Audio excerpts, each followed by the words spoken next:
Mr. Steinbeck, come in. Thank you. Can I get you anything to drink? I'm good, thanks. Thank you for coming. I really appreciate it. No, really, it was my pleasure. So, I've prepared a few questions. In your book of Mice and Men, there's one particular piece of foreshadowing that has become quite famous. As you know, I'm referring to Carlson putting Candy's dog out of its misery.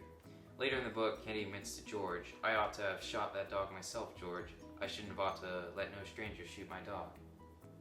Yes, I agree. It's a significant piece of foreshadowing. Nice catch there, son. Why, thank you. But it is indeed foreshadowing for George shooting Lenny. In the 6th chapter, George knows Curly will most likely kill Lenny, so he decides to do what Candy couldn't and shoot Lenny himself. The dog was useless and Lenny was a liability, so both parties were useless, and there's definitely a connection there.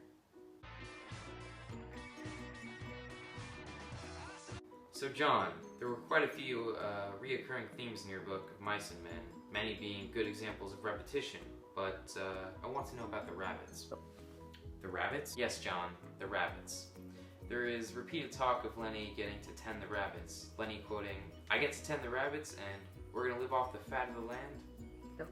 The rabbits and their dream of having a farm are brought up frequently because they represent George and Lenny's happiness of having a farm, which is the ultimate goal. Freedom and happiness for Lenny is getting to tend the rabbits. Ah, perfect. That segues into my next question quite nicely. So, regarding symbolism, in this book, am I correct in assuming George and Lenny's dream farm can be considered a symbol?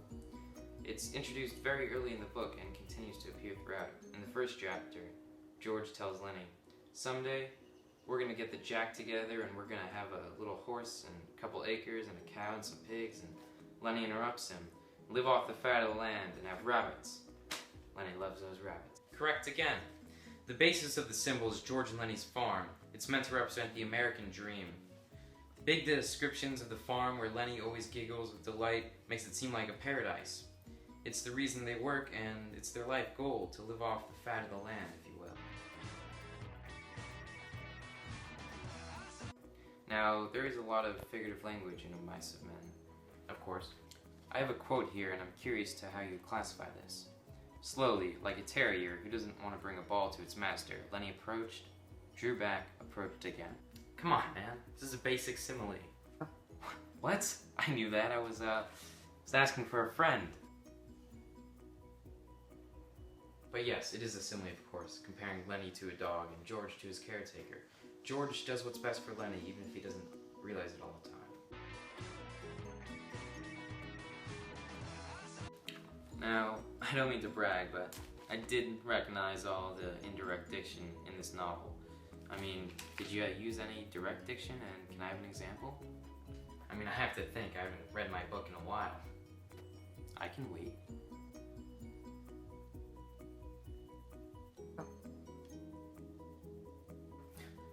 Okay. When Curly was introduced, I wrote, "He wore a glove on his left hand, and like the boss, he wore high-heeled boots." That's direct diction, because I'm telling you what he was wearing. I'm helping you visualize him. It also implies that he wants to seem like a boss and set himself apart from the other workers.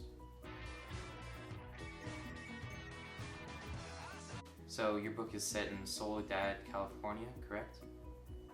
Correct. But more specifically, you use a lot of imagery to help us picture it all.